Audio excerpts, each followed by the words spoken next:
Bonjour à tous et bienvenue sur l'amour du maillot pour un petit épisode bonus de la série Nike So French. Donc même si dans cette série j'ai cherché à me concentrer sur les maillots Nike de l'équipe de France de 2011 à 2014 principalement sous le prisme de leur élégance, je me suis dit que ce serait pas mal de vous présenter deux maillots que vous ne connaissez certainement pas. Pour rappel, le contrat entre Nike et la Fédération française a pris effet le 1er janvier 2011. Sauf qu'à cette époque, le nouveau maillot de l'équipe de France n'était pas totalement finalisé et il allait être présenté qu'un ou deux mois plus tard contre le Brésil par l'équipe de France au Stade de France. Sauf qu'entre-temps, les équipes de jeunes avaient des matchs à jouer. Pour l'occasion donc, Nike a envoyé des lots de maillots neutres à la Fédération française pour que les équipes de France puissent d'ores et déjà porter la marque au swoosh. Et oui, car comme je vous l'ai expliqué dans les épisodes de la série Nike So French, les équipes de France de jeunes portent le même maillot que les A, mais avec quelques légères différences. Et à l'époque, les maillots pour les équipes de jeunes n'étaient pas du tout prêts.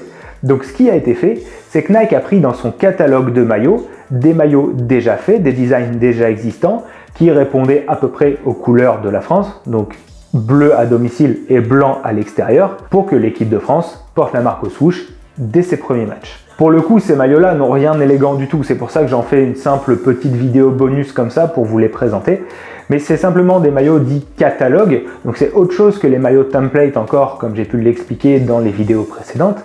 Les maillots catalogues sont simplement des maillots qui sont produits par Nike dans ces catalogues internationaux et que n'importe quelle équipe de sport collectif peut se procurer. Pour le coup, ces maillots-là faisaient partie des catalogues Nike des années, il me semble, 2010 à 2012. Ils étaient intitulés les modèles Brésil puisqu'ils reprennent ce qui avait été créé par Nike lors de la Coupe du Monde 2010 et porté par le Brésil. J'en profite pour vous expliquer en fait que souvent Nike crée des designs uniques pour ses équipes les plus populaires et si le design marche bien, il est repris, légèrement simplifié pour ensuite être décliné en toute une variété de couleurs et être proposé à toutes les équipes du monde dans les catalogues Nike. Nike avait fait ça par exemple avec le maillot de Manchester United en 2009-2010. Ils avaient créé un maillot avec un V, donc Manchester United était les premiers à porter ce maillot-là, c'était un maillot qui était unique avec des détails que pour Manchester. Et dans ces catalogues des années suivantes, Nike avait repris le design, l'avait simplifié, l'avait un peu épuré, l'avait appelé le Nike Victory,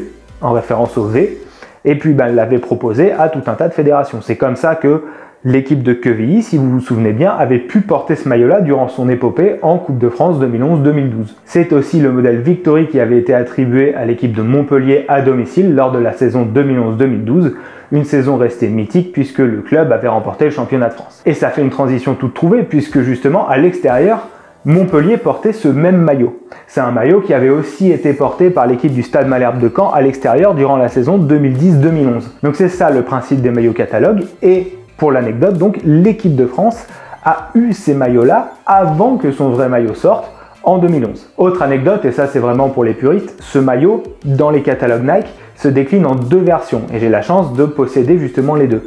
Une version classique, ici, donc sans aération, vous voyez sur les flancs, avec des trous relativement normaux, et une version un peu plus premium, donc un peu plus chère. Je me rappelle que c'était aussi ce maillot-là que portait l'équipe de Valenciennes durant la saison 2010-2011.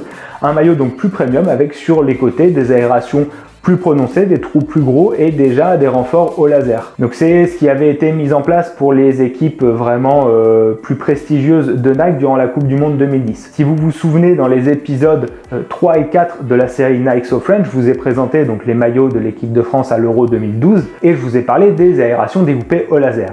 Et à ce moment-là, je vous avais expliqué qu'il y avait eu les prémices de cette technologie durant la Coupe du Monde 2010. Et bien c'est ça, ce sont ces trous-là sur les flancs qui ont été par la suite récupérés et reproduits sur des maillots catalogue version premium. On remarque aussi sur ces deux maillots donc, qui avaient été portés très brièvement par les équipes de jeunes que les numéros sont ceux qui avaient été attribués à la fédération pour les Coupes de France. Donc encore une fois, voilà, c'est la preuve que ces maillots-là avaient vraiment été bricolés, entre guillemets, très rapidement avant 2011 pour que l'équipe de France puisse vite porter du Nike et respecter les termes du contrat. Voilà, je vous remercie d'avoir regardé cette vidéo très brève qui vient définitivement conclure cette fois la série Nike So French. Pour information, j'ai regroupé tous ces épisodes dans une playlist que vous pouvez trouver sur ma chaîne de façon à ce que la lecture des épisodes s'enchaîne et que ce soit plus fluide pour vous d'un point de vue de la compréhension. Je vous retrouve très vite pour une prochaine vidéo. N'hésitez pas à vous abonner, à activer la cloche, à suivre mon Instagram dont je mets le lien en description. Moi, je vous dis à la prochaine pour une nouvelle vidéo. Ciao!